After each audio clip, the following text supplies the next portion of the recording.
Assalamualaikum warahmatullahi wabarakatuh. Perkenalkan, kami dari kelompok 2 beranggotakan saya, Tridiantoro NPM 55 dan Selvin Bima NPM 56. Kami akan mempresentasikan bab 2, yaitu peminangan, mahar, dan kafaah dalam perkawinan. Peminangan dalam perkawinan. Pengertian peminangan. Kata peminangan berasal dari kata pinang, meminang. Dalam bahasa Arab disebut kitbah, sinonimnya adalah melamar. Menurut bahasa, meminang atau melamar artinya meminta wanita untuk dijadikan istri bagi diri sendiri atau orang lain. Sedangkan menurut istilah, peminangan adalah kegiatan upaya ke arah terjadinya hubungan perjodohan antara seorang pria dengan seorang wanita, atau seorang laki-laki meminta kepada seorang perempuan untuk dijadikan istrinya, dengan cara-cara yang umum berlaku di tengah-tengah masyarakat. Adapun perempuan yang boleh dipinang adalah yang memenuhi syarat sebagai berikut. Yang pertama, tidak dalam pinangan orang lain. Yang kedua, pada waktu dipinang, tidak ada penghalang syar'i yang melarang dilangsungkannya pernikahan. Yang ketiga, perempuan itu tidak dalam masa iddah karena talak raj'i. Yang keempat, apabila perempuan dalam masa iddah karena talak bain, hendaknya meminang dengan cara siri, tidak terang-terangan. Yang kedua, melihat pinangan. Dalam agama Islam, melihat perempuan yang akan dipinang itu diperbolehkan selama dalam batas-batas tertentu. Menurut Imam Malik, hanya memperbolehkan pada bagian muka dan kedua telapak tangan. Menurut Abu Daud Az-Zahiri, memperbolehkan melihat seluruh badan kecuali kedua kemaluan. Sementara fuqaha yang lain melarang melihat sama sekali, sedangkan Imam Abu Hanifah memperbolehkan melihat dua telapak kaki, muka, dan dua telapak tangan. Silang pendapat ini karena dalam persoalan ini terdapat suruhan untuk melihat secara mutlak. Suruhan bersifat terbatas, yakni pada muka dan dua telapak tangan, dan ada pula larangan secara mutlak. Bila mana seorang laki-laki melihat bahwa pinangannya ternyata tidak menarik, hendaklah dia diam dan jangan mengatakan sesuatu yang bisa menyakiti hatinya. Sebab boleh jadi perempuan yang tidak disenanginya itu akan disenangi orang lain. Yang ketiga, meminang pinangan orang lain itu hukumnya haram. Sebab berarti menyerang hak, menyakiti hati peminang pertama, memecah belah hubungan kekeluargaan, dan mengganggu ketentraman.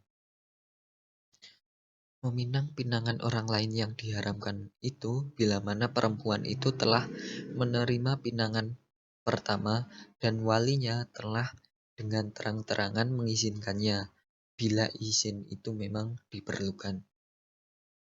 Tetapi kalau pinangan semula ditolak dengan terang-terangan atau sindiran, atau karena laki-laki yang kedua belum tahu ada orang yang lain sudah meminangnya, atau pinangan pertama belum diterima juga belum ditolak, atau laki-laki pertama mengizinkan laki-laki kedua untuk meminangnya, maka yang demikian itu diperbolehkan.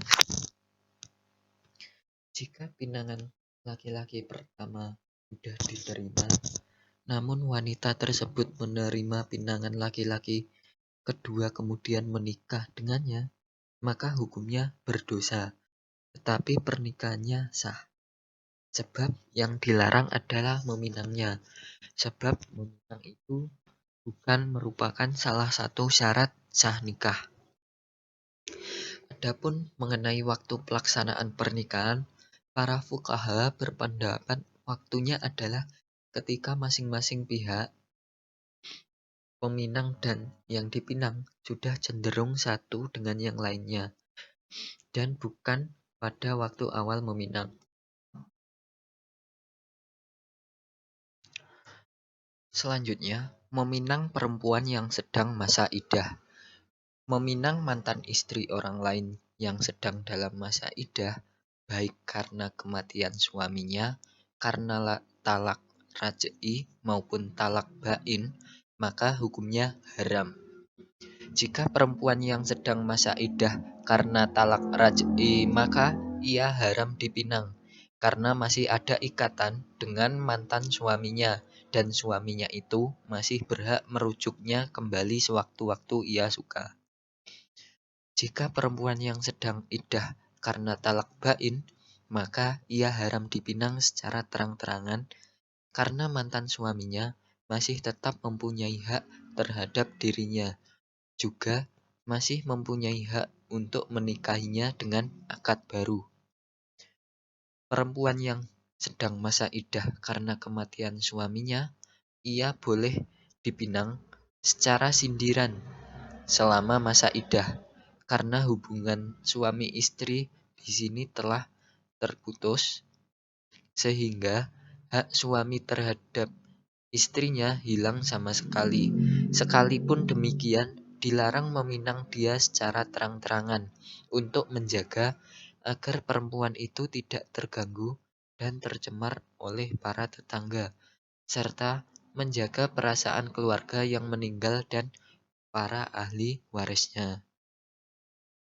Yang selanjutnya, berkhalwat atau menyendiri dengan tunangan. Menyendiri dengan tunangan hukumnya haram, karena bukan muhrimnya. Hal ini karena menyendiri dengan pinangan akan menimbulkan perbuatan yang dilarang agama. Akan tetapi, bila ditemani oleh salah seorang mahramnya untuk mencegah terjadinya perbuatan-perbuatan maksiat, maka diperbolehkan. Demikian presentasi dari saya. Materi selanjutnya akan dilanjutkan oleh teman saya, yaitu Selvin Bima. Kepadanya saya persilahkan.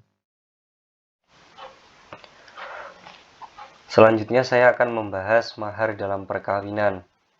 Pertama, pengertian dan hukum mahar. Pengertian mahar. Menurut etimologi atau secara bahasa, artinya mas kawin. Secara terminologi, mahar memiliki arti pemberian wajib dari calon suami kepada calon istri sebagai bentuk ketulusan hati calon suami.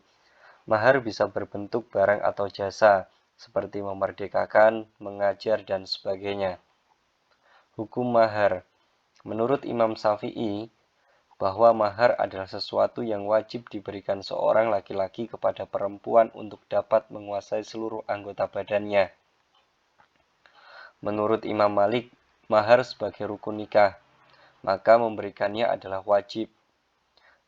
Allah Subhanahu wa taala berfirman dalam surat An-Nisa ayat keempat, berikanlah mas kawin kepada wanita yang kamu nikahi sebagai pemberian dengan penuh kerelaan.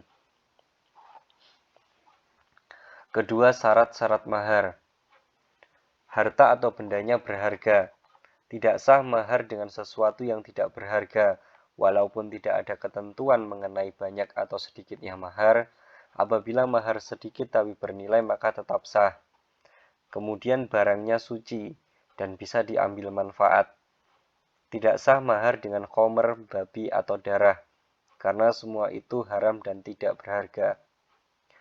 Selanjutnya barangnya bukan barang gosok. Memberikan mahar dengan barang hasil gosok tidak sah, tetapi akad nikahnya tetap sah. Syarat mahar yang terakhir adalah barangnya tidak jelas keadaannya.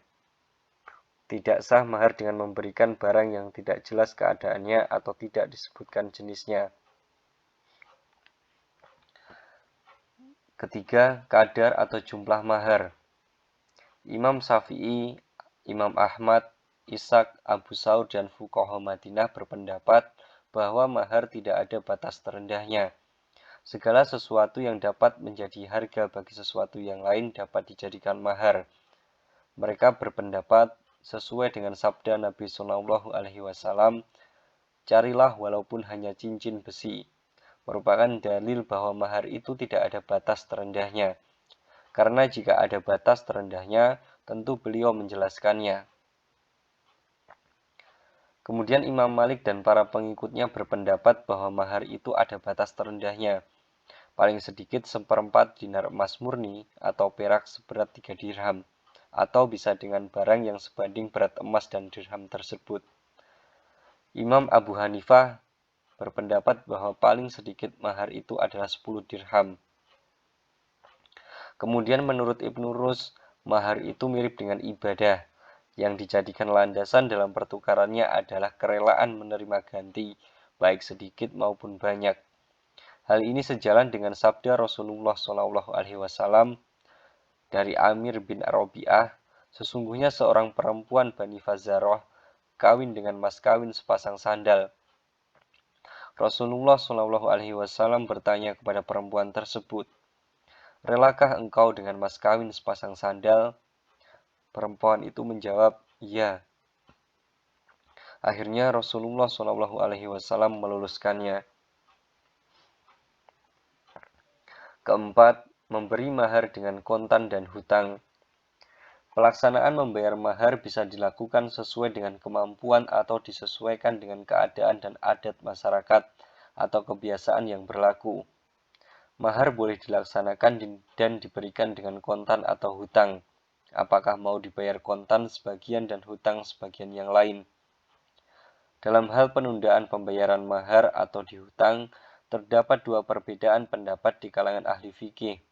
Segolongan ahli fikih berpendapat bahwa mahar itu tidak boleh diberikan dengan cara dihutang keseluruhan. Segolongan lainnya mengatakan bahwa mahar boleh ditunda pembayarannya, tetapi menganjurkan agar membayar sebagian mahar di muka manakala akan menggauli istri. Pembahasan selanjutnya berkenaan dengan kafa'ah dalam perkawinan. Pertama, pengertian kafa'ah. Kafa'ah atau kufu menurut bahasa artinya setara, seimbang, atau keserasian. Yang dimaksud kafa'ah dalam perkawinan menurut hukum Islam yaitu keseimbangan dan keserasian antara calon istri dan suami, sehingga masing-masing calon tidak merasa berat untuk melangsungkan perkawinan. Tekanan dalam kafa'ah adalah kesesuaian terutama dalam hal agama, yaitu akhlak dan ibadah. Sebab kalau kafa'ah diartikan persamaan dalam harta dan status sosial, maka akan terbentuk kasta, sedangkan dalam Islam tidak dibenarkan adanya kasta. Kafa'ah dalam perkawinan merupakan faktor yang mendorong terciptanya kebahagiaan suami istri dan lebih menjamin keselamatan dari goncangan rumah tangga. Kedua, ukuran kafa'ah.